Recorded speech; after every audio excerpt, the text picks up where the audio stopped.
everybody. I'm Will. I'm Kristen. And we're back with episode 6 of Shadow and Bone. Woo! What's it called? Oh, the heart is an arrow. What are the scars from crossing the fold? I think it's just like a bragging point. They do it to themselves. Oh. Yeah. That's lame. Yeah.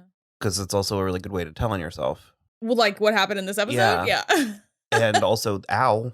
Yeah. Like. So it's like a way for Arkin to tell on himself, but like the soldiers, it's like a badge of honor. Because like one of them showed Mal at the beginning. Yeah, I remember that. Yeah. I don't like it. I think it's kind of dumb. I think it's dumb. It's not as cool as like if it were like a tattoo, like the hedge witch tattoos and the magicians or something. That I thought it was like that, or like they had to bleed. Like I thought it needed blood maybe to do it. It's like literally just a badge of honor as far as I can tell. Okay. Well, we found out that General Kirigan sent Nina as a spy to spy on who? I don't know. Okay, but he sent her as a spy. I like really got hung up in the like, enemies to lovers, there's only one bed part of Nina's story. So I was like, not paying super close attention. No, I know. I have that written down that there's only one bed, but he sent her as a spy. We have to share the bed for warmth. It was like checking a lot of my boxes. It was working. I really bold move to skip right past the entire like shipwreck and just straight into. Yes.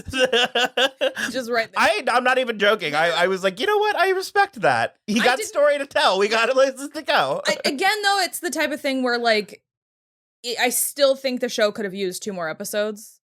But we would have had an episode with the ship sinking. Exactly, which I don't really care about. Which we would have had to watch everyone else die. Yeah, right. Yeah. That other Grisha. Grisha. We fucked that all the way up.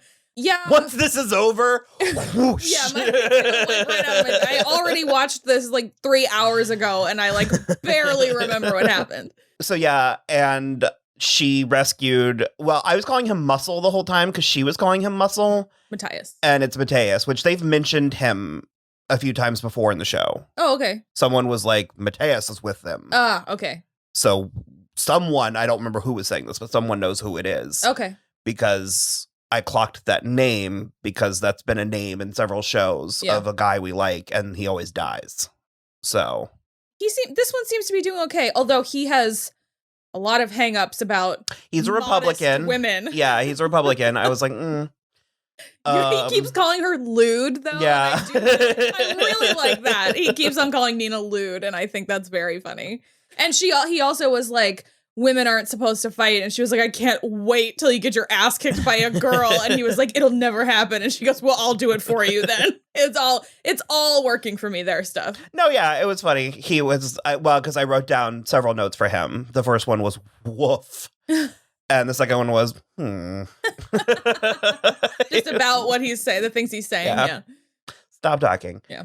But and then he like almost didn't save her life. He like almost let her fall into the crevasse. He had a lot of it's hard to deprogram. No, I know. As a former, it's hard to deprogram. I was like, Well, the whole time I was like, something's gonna happen, and it was it was not. I thought someone was dying, and so I was like, oh, okay. Because I mean, these that's another casualty of like the 8 episode orders is like I said, places to go, people to burn through, people to murder on the way. So it ended with them being on good, like they're on good terms. He saved her life. Well, she saved him from frostbite. We have to share one bed for warmth. And they still don't know where they are. Nude. They also have to be nude. They still don't know what side of the border they're on. I mean, they're definitely still north-ish because it's like ice. But yes, they're a little bit lost. Although he claims he's not like a man. But yeah, it should be. I think their stuff's gonna be interesting. Also, he's definitely a virgin. So 100%. Add that. None of those Fjerdan girls put out. Alina escaped and was running all over the place. Yeah, I was like really looking forward to something being different from the book, and then I was just like, oh, right back to the status quo. It's like 2 minutes, and she's like, later, and she just like pieces out by herself. Well, so I asked if Inej had powers, and you said you thought she did, and we even got a comment that said she does not. Yeah. But it feels like she did something. Yeah, it feels like she did something. Because Alina, like, poof, yeah. And she was like, ah! Yeah. And it was, and Inej is super into Alina, not sex, like. Oh, no, she believes in her. Yeah. She said Sancta Alina in episode 5. She was like 100% there. So she's also kind of like weirdly starstruck by her. Yeah. And she's like very devout is what we also got a comment about that. Thank you guys for all the comments clarifying stuff about the Six of Crows things, because I'm in the dark about that. So I'm stumbling around and guessing as well.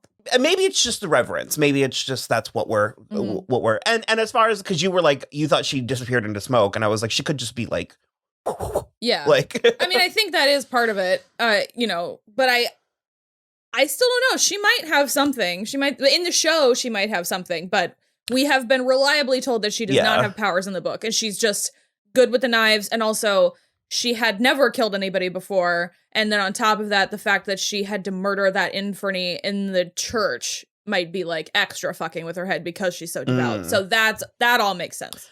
Well, so the plot came to a head, and the guy in the church, his sister Paloma, recognized Paulina. Yeah. I wrote, okay. Paulina recognized Inej, and she got so mad, y'all. She was like, ah!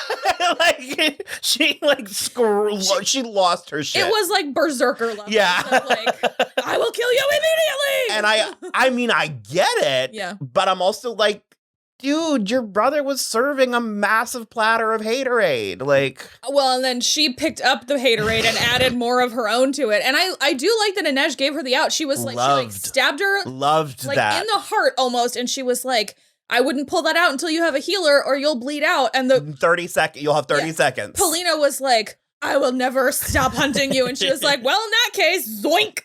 And she just was like, bleed out on the ground. I really liked that. Yeah. Because it's like usually, especially in these types of like tropey shows, we get one or the other.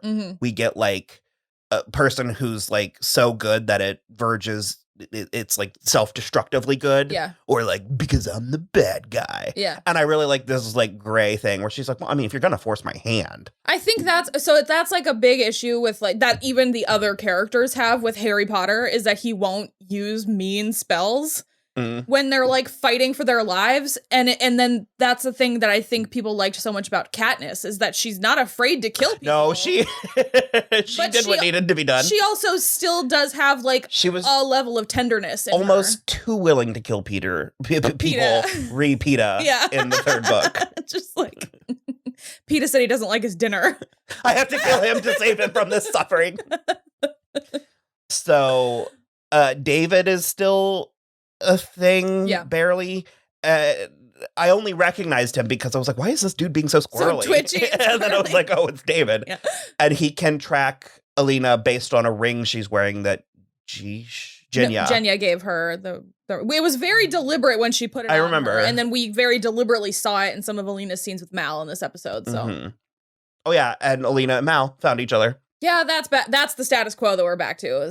I'm still in the midst of my first trip around this carousel, so it doesn't bother me the way it seems to.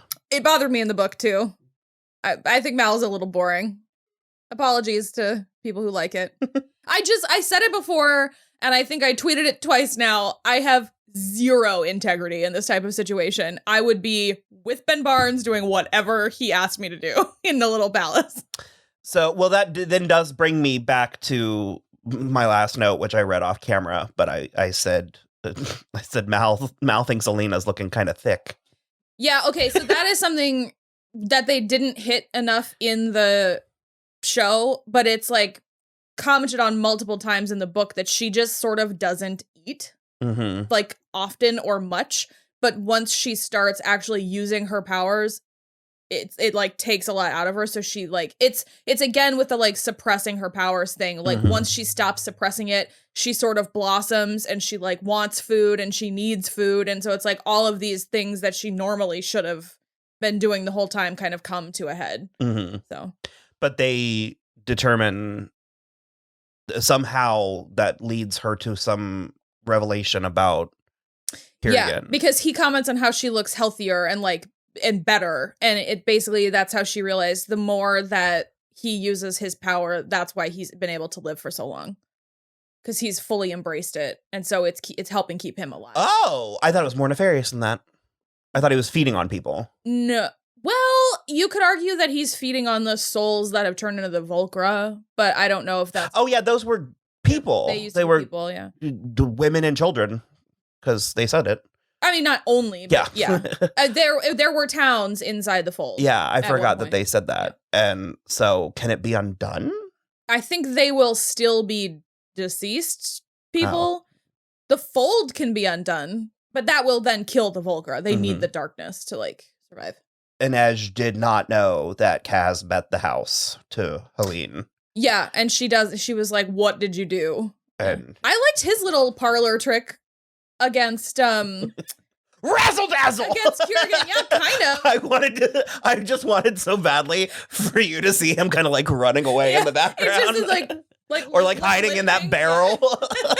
No, it was pretty good though, because Kirigan started bringing the like darkness to him, and he was like, "Ha, not today!" And he like, I didn't know it was a phosphorus or something, but it was pretty cool. I liked that a lot. So. I actually kind of liked how they all got away and then like met back up, but Inej did get wounded, so they couldn't escape the way they planned to. So they stole Kirigan's carriage, which was pretty funny.